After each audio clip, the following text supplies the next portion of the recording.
So who's the real threat to democracy? Well, according to the author of a new book, a longtime aide for Joe Biden said the plan was for the former president to, quote, show proof of life every once in a while in a second term. Well, his advisors mostly ran the country because that's what the founders intended. And here's why they felt justified. These are White House aides. These were unelected people. And one of the things that really, I think, comes out in our reporting here is that if you believe, and I think a lot of these people do sincerely believe, that Donald Trump was and is an existential threat to democracy, you can rationalize anything, including sometimes doing undemocratic things, which I think is what this person is talking about. And now famed intellectual Sam Harris admits he's okay with a comatose president if Trump was the alternative. That's what I assumed was true. That because of how effective this cover-up was, I no longer believe that to have been true. Many Democrats than having someone who we consider to be genuinely evil, genuinely 100% purposed to serving himself in the office of the presidency.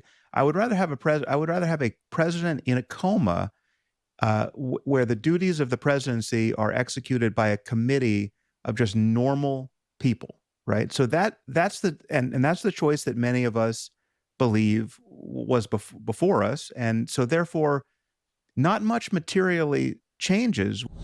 Okay, Greg, because I'm pretty sure the founding fathers wanted George Washington and not Medusa with 5 or 6 heads. Yeah, well, Sam's kind of in a downward spiral. Somehow he can see without evidence that Trump is genuinely evil. But what is really evil to Sam Harris is admitting that he is wrong. And this has been driving him crazy on COVID, on Trump, probably some other things. But how does a seemingly moral intelligentsia justify evil, whether it's totalitarianism or pedophilia? They create in their heads an evil that they define as worse. They don't even need evidence for that. So they can justify the cover-up of a non-functioning president because they will say, well, the alternative is worse. Trump, he's evil. I don't have proof. I just know it. He is, his words, genuinely evil. That's something you would say about somebody you would murder. So it raises the obvious question. If you could justify a brain-dead president in the context of a greater artificial evil, is there a limit to the evil that you can justify on your side? If I say, no, over there, it's worse. There is no limit. The Democrats or Sam Harris could protect a pedophile in this framework. He famously said he didn't care if they found a dead body in Hunter Biden's basement. Didn't matter to him. So he set the bar to accept all evil. And I think this is, it's a problem with ego. He cannot accept that he is wrong. This great, I call it the greater evil hoax. It has allowed the Holocaust, a great leap forward. You can go down to smaller things like the Manson family, Jonestown, Rwanda, all of these things. You can do COVID lockdowns, punishment of COVID dissent, the post-Floyd riots. All of these things happen because they say the alternative is way worse.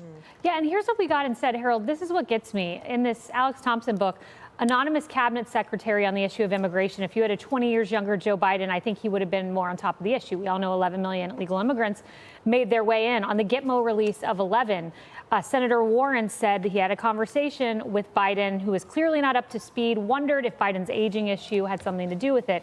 On the economy, I've never seen a situation like this, a cabinet secretary with so few people having so much power, they didn't even tell Janet Yellen what they were doing. That's a problem. Those are issues that were affected. Yeah, they were. I don't disagree. As I've said many times, this story is not getting any better for those around President Biden, for his family, or for him. But I'm not stuck here. I think going forward is the midterm elections, and you can't win a midterm election by reminding people that they did the right thing by voting the other guy out. They knew that he was wrong on the border. They knew he was wrong on immigration. They knew he was wrong on things that were dear to them. I happen to think that for Republicans, I sometimes give advice to Democrats. If I were Republicans, I'd stop with him, because at the end of the day, the midterm is going to be won. And usually, as we all know, the midterm is a referendum on the incumbent in the White House. Doesn't matter whom the incumbent is, Democrat or Republican. It's been that way for a long, long time. And I happen to think two things. One, if the tariffs don't produce more good manufacturing jobs, if the tariffs don't produce a great amount of revenue for the country, or if the tariffs don't produce new trade deals that are beneficial to the country, President Trump will have a lot of explaining to do, and so will Republicans. Secondarily, and I think equally important, if Putin is as strong as he is today, if he continues, I'm going to use President Trump's words, tag him along. If we're here having this conversation 3 to 6 months from now, Kayleigh, and or if she is continuing to make deals in South America, in Africa, in Europe, in Asia, because he thinks that we are weaker, then I think it doesn't matter if his name is Trump or Biden, whomever the incumbent is, it happens to be President Trump, his party will be disadvantaged as we head into the fall. The one thing you have working in your favor is that Democrats suck. And we have no real alternative. The things we've been trying to address around the table, there's an opening if we are willing to get the substance and the purpose and the reasons right, and then you focus on the language. But an opening is there if Democrats are willing to take it. That's quite an admission. Democrats suck, just you put it bluntly. Well, I mean, you guys do too a little bit. Here's where we do too a little bit, at least only a little bit. Jesse, Democrats always said we can do two things at once, and they did. They did the January 6th committee, and then they governed, and they actually overperformed in the midterms by historical standards. So I don't believe this, leave this in the rear view. I believe in getting to the bottom of it. Yeah, we're going to have hearings. We had Comer on the other night, and he said he's already subpoenaed several Biden insiders. And he's going to bring them in, and he's going to have them do depositions, and then they'll go to hearings. And if they dodge the subpoena, then he can refer it to the Department of Justice. I have a feeling Pam Bondi might take action against those people. But the Biden aides are admitting to crimes we charged them with years ago. This book tour is like the five years ago. How many times has Greg and I and everybody around the table said, if you call him Hitler, it justifies anything? I agree. They can get away with murder if he's Hitler. And they almost did, Harold. They almost did, if it wasn't for that big, beautiful chart. They lied to themselves about Trump being Hitler. They knew he wasn't Hitler. His whole agenda was stuff that the whole country agreed upon just a few years ago, that men and women are different, and China's a threat, and the border should be secure. Those aren't radical ideas. Everyone knows that stuff. They just said it so they could justify anything they could do to break the rules because he was a political threat.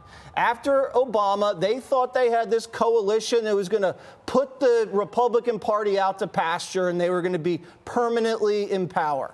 And Trump upset everything and then ripped their base right out from under them, and now they're just staring into the wilderness. The media is admitting we were right about everything.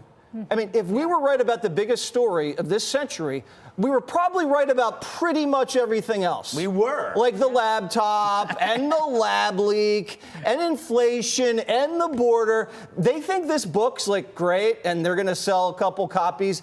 Big whoop. This book is like the legacy media stabbing themselves in the heart and admitting Fox and everybody else on the right was right. We should do a book on things we were wrong on.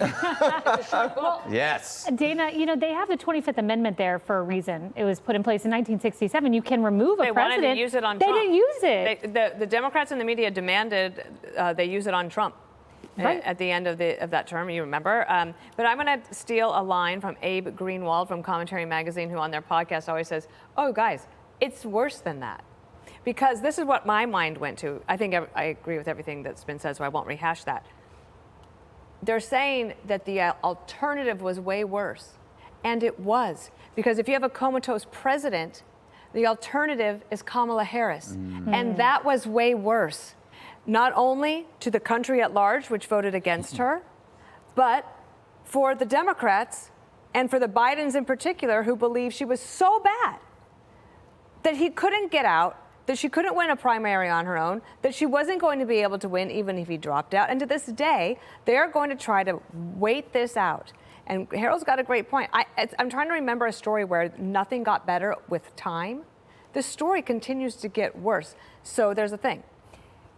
If you're going to have to eat crow, it's best to eat it early. Yes. Because you're going to have to eat it, and it's going to taste like crap. My dad always says that, too, and he says, eat it while it's hot. Exactly. It was better. Okay. Now they're eating cold crow. Cold crow, yum. Click here to subscribe to the Fox News YouTube page to catch our hottest interviews and most compelling analysis. You won't get it anywhere else.